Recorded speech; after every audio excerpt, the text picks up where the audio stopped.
Bien, ahora vamos a conversar de patología quística en la vagina o en la vulva, ¿ya? Entonces, cuando hablamos de patología quística, inevitablemente hay que hablar del quiste de Bartolino, que se complica con absceso de Bartolino, ¿ya? Entonces, lo primero que deben recordar es que los abscesos de la glándula de Bartolino, miren acá, esta es la glándula, ¿ya? Para que lo recuerden.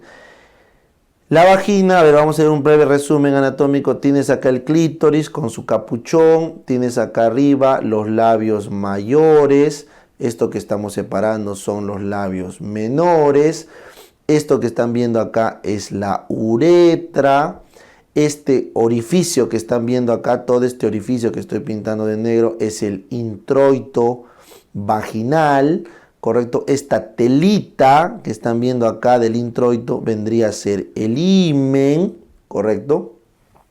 Todo este espacio que se crea es un espacio virtual que lo voy a pintar de amarillo entre el labio menor y todo el introito, todo ese espacio viene a ser el vestíbulo, ese espacio que va hasta abajo inclusive viene a ser el vestíbulo vulvar, y justo en ese vestíbulo drenan a cada ladito las glándulas de Bartolino, ¿no es cierto? Drenan al costado del vestíbulo, la parte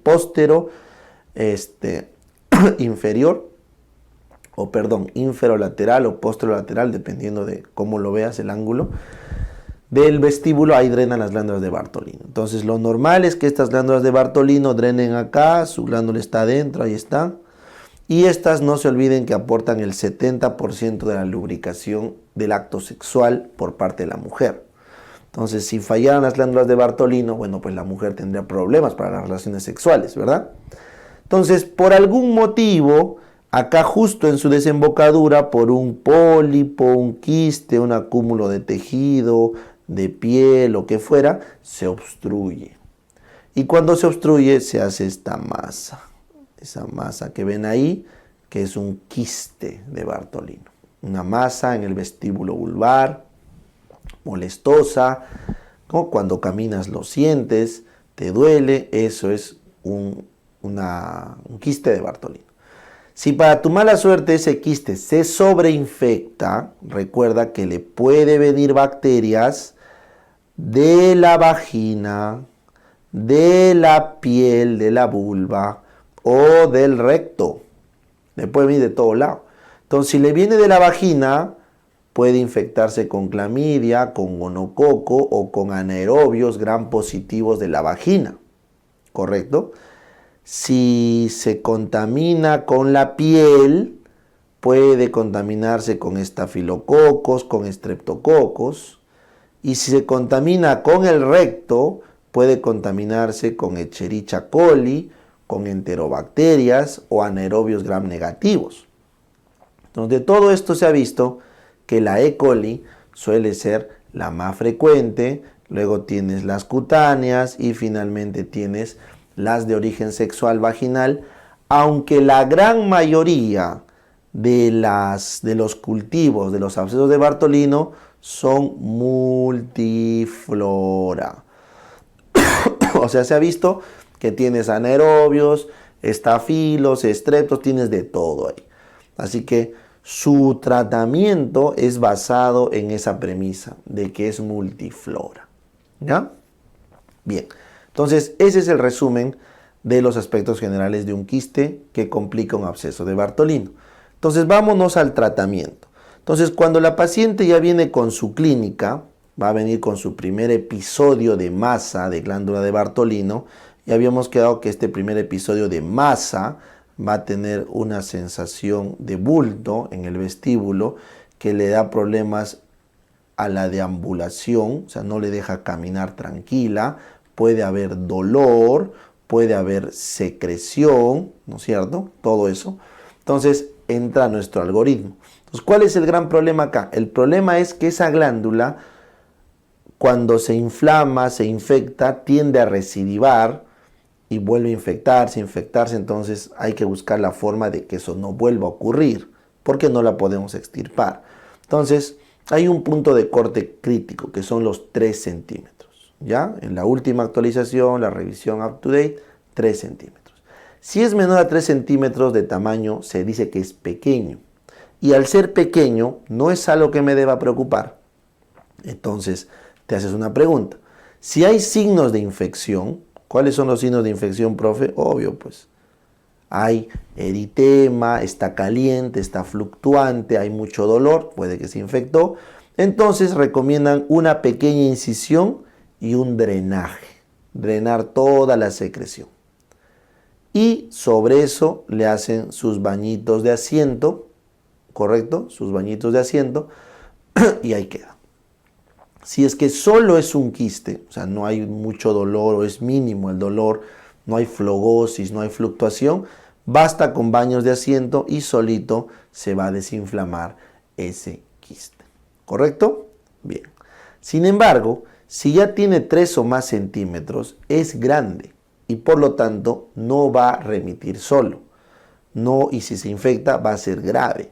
Entonces, cuando ya tenemos más de 3 centímetros, sí o sí tenemos que hacer incisión y drenaje, igual que el otro, pero le añadimos, después del drenaje, un catéter Ward.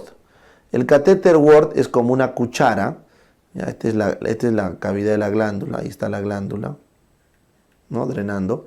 Entonces el catéter Ward es como una cuchara que se le pone ahí encima para que drene, para que por ahí empiece a drenar todo el contenido de esa glándula. Entonces el catéter Ward solo se pone en casos de 3 o más centímetros porque sí hay riesgo de que recidive. Se le pone el catéter Ward, ¿correcto? Si sobre eso tú notas que hay infección, flogótico y todo, como ya está grande, eso es peligroso. Entonces cuando hay signos de infección hay que tomar cultivo sí o sí. Y arrancas antibiótico terapia empírica, ¿correcto? Empírica contra E. coli, contra gram positivos cutáneos y contra anaerobios, ¿correcto? Bien, solamente UpToDate recomienda el uso de antibióticos si es que hay riesgo de infección severa, o sea, pacientes inmunocomprometidas, gestantes o que tienen alguna complicación anatómica. Si no hay factor de riesgo, UpToDate no recomienda arrancar antibiótico sin tener un cultivo. En cambio, si tuvieran factores de riesgo, UpToDate recomienda arrancar cuanto antes el antibiótico. ¿Ya? Así que eso es optativo. Optativo dependiendo de los factores adicionales de infección que se tenga. Usualmente con la incisión, el drenaje y el catéter Ward debería pasar. Y con el cultivo para darle tratamiento específico. ¿Ya? Específico. Si es que fuera solo un quiste de más de 3 centímetros sin flogosis, basta con el catéter Ward para que se mejore. Bien. Ahora, ¿qué pasa si recidiva? Si la paciente recidiva, la actualización en UpToDate dice, si es la tercera recidiva, se recomienda marsupializar. Si es la segunda recidiva, puedes marsupializar o puedes intentar otra vez colocarle el catéter Ward. ¿Ya? Eso va a depender de cuánto quieras conservar la glándula. ¿Bien? Listo. Ahora vamos a conversar sobre los quistes de inclusión. Ya vamos a conversar sobre los quistes de inclusión. Los quistes de inclusión son unos quistes pero dentro de la vagina, quistes intravaginales, ¿correcto? Estos quistes de inclusión intravaginales que están viendo acá suelen aparecer en la pared posterior de la vagina. Son quistes de tejido plano poliestratificado no queratinizado, o sea, tejido vaginal, y se asocian a traumatismos vaginales, ¿ya? Entonces, pacientes que tienen, por ejemplo, relaciones sexuales muy frecuentes, ¿correcto? Por ejemplo, trabajadoras sexuales o actrices porno, lo que fuera. Entonces, se ha visto que tienen más incidencia de estos quistes por múltiples traumatismos en la pared vaginal, ¿ya? También esto se ha visto cuando hay mucha instrumentación, también. Y, como les digo, suelen ser pared posterior, plano poliestratificado no queratinizado y asociado a traumatismo. Se opera. En cambio, los quistes de Garner, correcto, son remanentes del conducto de Wolf. Los quistes de Garner son remanentes del conducto mesonéfrico de Wolf, que ocurren en la pared lateral de la vagina, la gran mayoría. Algunos están en pared anterior, pero la gran mayoría es en pared lateral. Y la diferencia es que el epitelio es simple cúbico, no es plano poliestratificado, es simple cúbico. Y está lleno de un tejido mucoide. Tiene un tejido mucoide adentro, porque este simple cúbico secreta un contenido mucoide. También se opera. ¿Ya? Esos son los famosos quistes de Garner o los conductos de los remanentes de Wolff. ¿Ya?